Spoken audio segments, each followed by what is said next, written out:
नमस्कार मंडळी, मी संतोष शिरकर आपलं स्वागत करतो आपला मराठी हक्काच्या यूट्यूब चॅनलवर। आज आहे शनिवार आणि आज सुट्टीचा दिवस आहे, पण आम्ही आता चाललो आहोत डॉक्टरकडे, कारण तुम्हाला माहितीच आहे की आईची जे पाय आहेत म्हणजे जे गुडघे आहेत ते खूप पेन होतात, म्हणजे दुखत आहेत खूप। सो आपण त्याच्यावर खूप सारे उपाय केले होते आणि तरीसुद्धा थोडंसं तिला अजून दुखतं आहे, पेन होतं आहे। म्हणजे काही गोष्टी चांगल्या असतात, म्हणजे आपण जे दुःख डबा ऑलरेडी आपण त्याचा लेप केला होता, त्याचा खूप सारा चांगला असा प्रतिसाद तिला मिळाला। पण आता थंडीचे दिवस आहेत आणि त्याच्यामुळे ते जे पटकन तिचा लचकतो, त्याच्यामुळे आपण आता डॉक्टर स्पेशलिस्टकडे जातो आहे। आता भाऊजी आम्हाला घेऊन जातात डॉक्टरकडे, म्हणजे ओळखीचे डॉक्टर आहेत। सो त्यांच्याकडे आपण चाललो आहे, आता बघूया त्यांची आता आपण ट्रीटमेंट चालू करूयात। कारण आता ह्या वयामध्ये तिला थोडंसं कसं आहे की वय जास्त आपला होतो त्यावेळी ते जे आपले पेशी असतात शरीराच्या त्या साथ करत नसतात। सो त्याच्यामुळे ट्रीटमेंट करणं खूप महत्त्वाचंच आहे। सो आता आपण निघालो आहे, घरातून निघालो आहे 10:30 वाजता।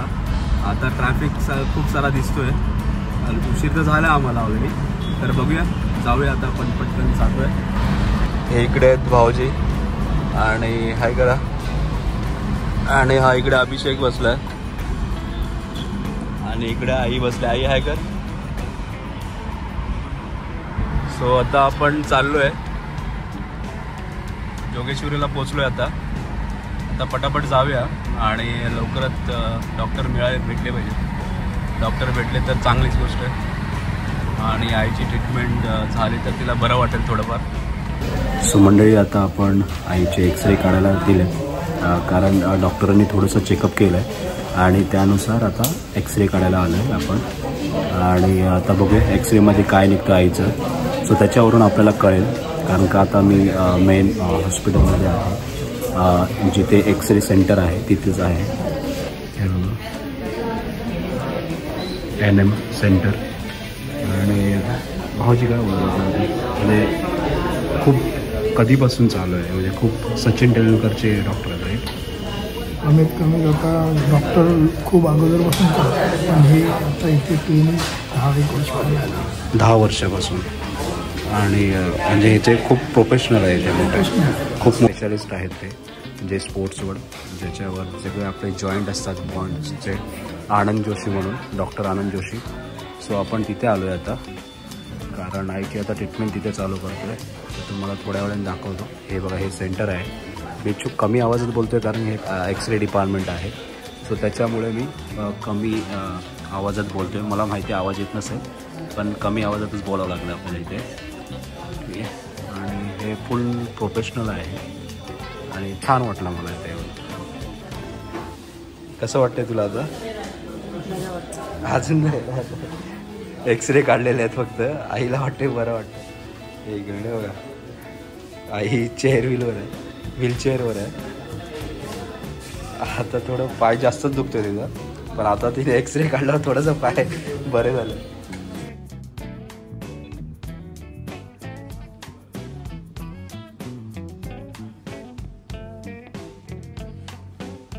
सो मंडळी, हे बघा भाऊजी बघताय माझे, आणि ज्या डॉक्टरकडे भाऊजी घेऊन आलेत आता आपण आईसाठी, सो त्यांची जे ॲक्च्युली ह्या हॉस्पिटलचे मेन ओनर आहेत आणि मेन डॉक्टर आहेत ते आनंद जोशी, आणि भाऊजी खूप दिवसापासून त्यांना ओळखतात। तर भाऊजी, तुमची आणि त्यांची कशी काय ओळख झाली? माझी ओळख झाली ते पूर्वी 30-35 वर्ष अगोदर त्यांच्याकडे एक सायकल होती, खूप हेवी होती, आर्मी मॅन सायकल होती फोल्डिंग, आणि ते माझ्याकडे बनवायला यायचे त्या टायमाला सायकल। सो ॲक्च्युली मंडळी, माझे भाऊजी आहेत ना, ते ॲक्च्युली पहिले सायकलिस्ट होते, नॅशनल सायकलिस्ट होते, आणि त्यानंतर त्यांनी त्यांचा व्यवसाय सायकलमध्ये सुरू केला। सो त्यांच्यामुळे ते सांगतात सायकलबद्दल। ते डॉक्टर माझ्याकडे यायचे, तर माझ्या एक मित्राचं ऑपरेशन झालं होतं, म्हणजे माझे गुरु आहेत ते रविदेवकडे, आणि त्यांचं ऑपरेशन डॉक्टरनी केलं होतं। तेव्हापासून ते माझे एकदम म्हणजे घरचे संबंध झाले त्याचे, आणि मला एक्सपिरियन्स हा आहे इकडे की इकडे आपण काय करतो, कुठल्या तरी आयऱ्या डॉक्टरांकडे जातो आणि त्याचा इलाज करतो, आणि मग ते काय सांगतात, हे झालं ते झालं, तुम्ही इंजेक्शन मारा, तुम्ही हे करा, तुम्ही करा। आपण 1760 डॉक्टर करण्यापेक्षा, पैसे घालवण्यापेक्षा सरळ डॉक्टर जोशींकडे यायचं पहिल्यापासून। आता मी माझ्या सासूला घेऊन आलो आहे, आम्ही एक्सरे सुद्धा नाही काढला, आम्ही डायरेक्ट इकडे आलोय. आम्ही पहिला घरगुती इलाज केला, पण म्हणजे मंडळी घरगुती म्हणजे आपण भाऊजींनी सांगितलं होतं दुग्धदबाव ही लेप अशी आहे ना की माझे खूप ॲक्सिडेंट झाले सायकलिंग करताना, मी दुग्धदबावने बरे केलेले आहेत. पण आता कसं यांचं म्हातारपणा असल्यामुळे यांना खूप विजा होते आणि मग आम्ही सजेस्ट केलं की डॉक्टर जोशींकडे यायचं. तर आता आम्ही आले. फर्स्ट त्यांनी आम्हाला एक्सरे काढायला सांगितलं. म्हणजे पहिलं मूळ शोधतात आणि मग इलाज करतात असे हे डॉक्टर आहेत. म्हणजे जड पहिलं शोधणं लय जरुरी असते. कुठल्याही आजाराची जड शोधणं खूप जरुरी आहे आणि ते हे जड शोधतात आणि तुम्हाला स्वस्तात मस्त ट्रीटमेंट होते इकडे. लोकांना असं वाटतं की खूप काहीतरी मोठं नाव आहे, डॉक्टर मोठे आहेत, मला वाटतं भारतातले टॉपर डॉक्टर आहेत, पण सगळ्यात स्वस्त आहेत असं माझा एक्सपिरियन्स आहे. तर तुम्ही आता आम्ही ट्रीटमेंट घेतोच आहे, बघा तुम्हाला बरं वाटेल. आणि हे डॉक्टर म्हणजे स्पेशालिटीज आहेत त्यांच्यासाठी, राईट? म्हणजे जे बोन सेटर हे सगळं नी स्पेशलिस्ट आहेत आणि दुर्बीण ऑपरेशन करतात. त्यांच्याकडे दोन्ही ऑपरेशन होतात, पण नीचं दुर्बीण ऑपरेशन ते करतात दुर्बीणचं, आणि दुसरे डॉक्टर आहेत ते ऑपरेशन करतात, गुडघे रिप्लेस. आणि मोस्टली मी ऑब्झर्व केलं भाऊजी की इथे आपण आल्यानुसार सगळे स्पोर्ट्समॅन जास्त करून इथे येतात. स्पोर्ट्समॅन लोकांसाठीच आहे. आणि त्यांचं काहीतरी फ्रॅक्चर झालं असेल किंवा काही पेलवान लोक खूप असतात, ओके, कबड्डीवाले खूप असतात. ठीक आहे. असे आता कसं आहे, म्हातारे माणसं वगैरे पहिलं काय करतात, वात आहे असं समजतात, पण मुळामध्ये आजार वेगळा असतो आणि आपल्याला कळत नाही. आपण MBBS डॉक्टरकडे जातो आणि डॉक्टर गोळ्या देतात, पेन किलर वगैरे आपण खातो, आपल्याला त्या टायमाला बरं वाटतं. असं वाटतं लोकांना, म्हाताऱ्या माणसांना असं वाटतं की अरे मला हा डॉक्टर खूप छान आहे. असं नसतं, स्पेशालिस्टकडेच जावा. आणि हे स्पेशालिस्ट वेगळेच आहेत, जरा पैशाने खूप स्वस्त आहेत आणि लोकांना खूप हेल्पफुल डॉक्टर आहेत ते. तुम्ही बोला त्यांच्याशी, व्यवस्थित होणार. So doctor Anand Joshi specialist आणि प्रभादेवीमध्ये आहे. पहिलं ते मोठ्या मोठ्या दवाखान्यात जातात, पण हे स्वतःचं त्यांचं क्लिनिक आहे, 10 वर्ष झाली इथे आहे. आणि त्याच्या अगोदर त्यांचं दादर टिटीला सर्कलला होतं, ते तिकडे पण करायचे, पण ते आता बंद करून इकडे केलेलं आहे. आणि हे गरिबांसाठी, म्हणजे स्पेशल गरिबांसाठी त्यांनी ट्रीटमेंट मिळायला पाहिजे, चांगली लोक राहिली पाहिजे, चांगली ट्रीटमेंट झाली पाहिजे म्हणून उघडलेला दवाखाना आहे. ओके. स्पोर्ट्स मीट नाव आहे, स्पोर्ट्स मीट. सो हा आहे. आता आपण इथे आलोय, आई इथे बघताय, इथे आहे आईचा. आता आपण एक्सरे काढलेले आहेत आणि हे एक्सरे बघताय. इथे बघा ट्रीटमेंट बघा कसे आहे, पॉवरफुल सगळं तुम्हाला दिसतं, light behind the scenes, right? हे आता आईचं सगळं हे असं आपण एक्सरे काढलेले आहेत. हे जे गुडघे तुम्ही बघताय इथे गॅप दिसते थोडा, सो आता आपण असे काढले.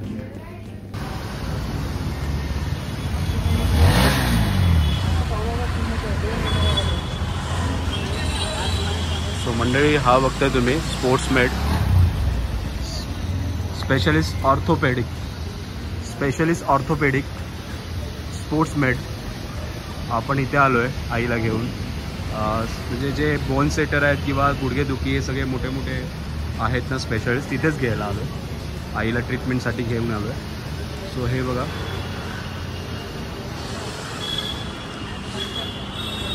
आणि त्यांचंच NM मेडिकल एक्सरे सेंटर आहे, CT स्कॅन सेंटर आहे, MRI आहे, 3T MRI आहे, सगळं इथे मिळून जातो तुम्हाला. खूप मोठं आहे NM मेडिकल. हे बघा पूर्ण इथे पण आहे, तुम्हाला दिसेल, इथे पण पूर्ण दिसेल NM मेडिकलच आहे. हा पूर्ण हा जो हॉस्पिटल बघताय पूर्ण त्यांचाच आहे.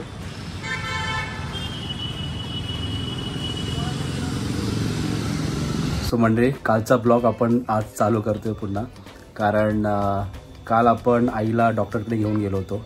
स्पोर्ट्स मेडिकल खूप फेमस आहे आणि स्पेशालिस्टसुद्धा आहेत गुडघेदुखी आणि जे बोन सेटर असतात. बेसिकली जे स्पोर्ट्स पर्सन असतात ना त्याच्यासाठी ते स्पेशलिस्ट आहेत. स्पोर्ट्स पर्सन म्हणजे जे दुखापत होते, इंजरीज होतात हातापायाच्या किंवा कुठेही इंजरीज मोठ्या मोठ्या होतात ना, तर तिकडे जातात. सो ते स्पेशलिस्ट आहेत.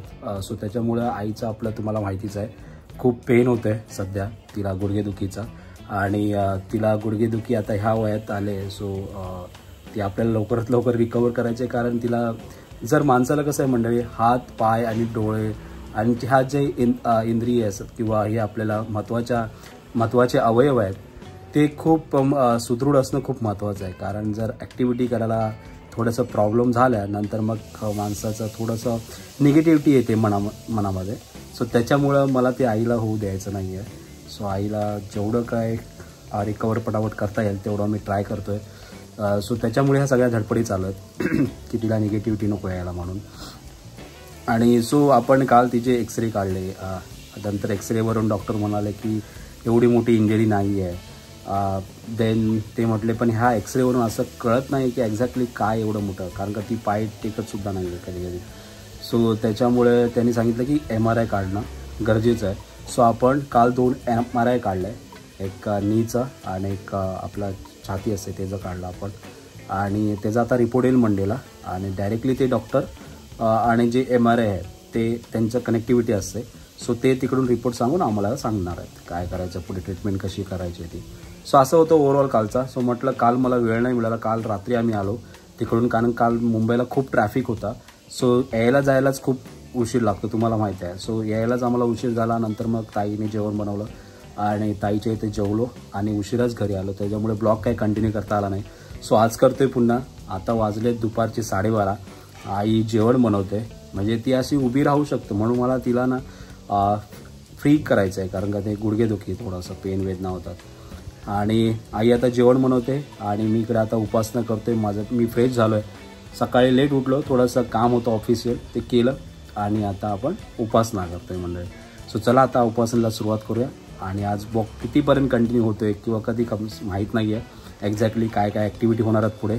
सो नक्की ब्लॉगला कंटिन्यू करा, काहीतरी इंटरेस्टिंग तुम्हाला बघायला मिळेल. चला आता आपण उपासना करतोय. श्रीमद दासबोध ग्रंथाची उपासना करत असतो आपण नेहमी. जेव्हा वेळ मिळत असतो तेव्हा आपण करत असतो, कारण ह्याच्यामुळे मनाची एकाग्रता, शांतता आणि पेशन्स ते खूप महत्त्वाचे असतात लाईफमध्ये. ह्या सगळ्या गोष्टी त्या उपासनेमुळे मिळतात मला. सो त्याच्यामुळे मला कधी वेळ मिळतो ना कामाच्या व्यतिरिक्त किंवा जाणं येणं इकडे तिकडे चालत असतं तर पहिले मी उपासना करतो. ते खूप महत्त्वाचे आहे माझ्यासाठी. सो चला आता पटापट उपासना करून घेऊया आणि नंतर भेटूया पुढे. सो मंडळी आता आपण व्हिडिओला एंड करतो आहे, कारण आज काही जास्त व्हिडिओ संडे असल्यामुळे जास्त काही कुठे ॲक्टिव्हिटी करता आली नाही. सो त्याच्यामुळे व्हिडिओमध्ये जास्त काही कॅप्चर करता आलं नाही. सो आज होतं आमचं सोसायटीमध्ये प्लॅन, कारण 31 जानेवारीला आमच्या सोसायटीमध्ये सत्यनारायणची महापूजा आयोजित केली आहे. सो बेसिकली त्यासाठी पूर्ण प्लॅनिंग चालू होता आणि त्याच्यामुळे दुसऱ्या काय ॲक्टिव्हिटी करता नाही आला. सो मी दुपारी थोडंसं कॅप्चर केलं, उपासनेला बसलो होतो तेव्हा, आणि त्यानंतर काही कॅप्चर नाही करता आलं. सो आता आपण व्हिडिओला एंड करतोय. खूप छान अशी T20ची रंगत जमले, इंडिया वर्सेस न्यूझीलंड. आणि अभिषेक शर्मा तुम्हाला माहितीच आहे, एक नंबर आहे प्लेअर. तो नुसती दे दनाका 6 वर 6 असं मारत राहतं. सो आता त्यांनी 14 बॉल्समध्ये 50 केले. माझे सेकंड रेकॉर्ड आहे. फर्स्ट रेकॉर्ड एव्हरेस्ट सिंगचा होता, 12 बॉलमध्ये 50 रन्स, आणि त्यांनी नंतर 14 बॉलमध्ये 50 रन मारला. दुसरा सेकंड रेकॉर्ड झाला आहे अभिषेक शर्माचा. आणि नंतर थर्ड रेकॉर्ड आहे आपला जानेमाने फिल्डर मुंबई इंडियन्सचा हार्दिक पांड्या. सो असा ओव्हरऑल फुल मजा होते. सो त्याच्यामुळे काही दुसरा ब्लॉग करता आला नाही. सो चला आता आपण व्हिडिओला एंड करतो. व्हिडिओ आमचे आवडत असतील तर नक्की व्हिडिओला लाईक करा, शेअर करा, कमेंट करायला विसरू नका. आणि मंडळी अजूनपर्यंत तुम्ही चॅनलला सबस्क्राईब केले नसेल तर नक्की सबस्क्राईब करा. आणि असेच आपण नवनवीन व्हिडिओ घेऊन येऊ तुमच्यासाठी स्पेशल. चला टिल देन टेक केअर. आईवडिलांची काळजी घ्या, आईवडिलांना सपोर्ट करा. बाय, भेटूया नेक्स्ट व्लॉगमध्ये. आईला बघता आईला आपण काल घेऊन गेलो होतो डॉक्टरकडे, आणि आईचा आता गोळ्या दिल्या होत्या त्यांनी डॉक्टरने. ते थोडंसं आराम आहे. आई कसं आहे, आराम आहे आता? आराम आहे ना आता? कसं वाटतंय? थोडंसं चालतंय ना? ओके. वाकत नव्हता पाय, पण आता थोडं व्यवस्थित आहे. आणि ते एक्सरसाइज करायला दिले, ते वर्कआउट केलं का? हो, तेच चालू आहे म्हणून झालंय. अच्छा अच्छा. आणि त्यातमध्ये गोळ्या. हां ठीक आहे, चल बाय कर. भेटूया नेक्स्ट व्लॉगमध्ये. Bye bye. चला मंडळी, भेटूया नेक्स्ट व्लॉगमध्ये.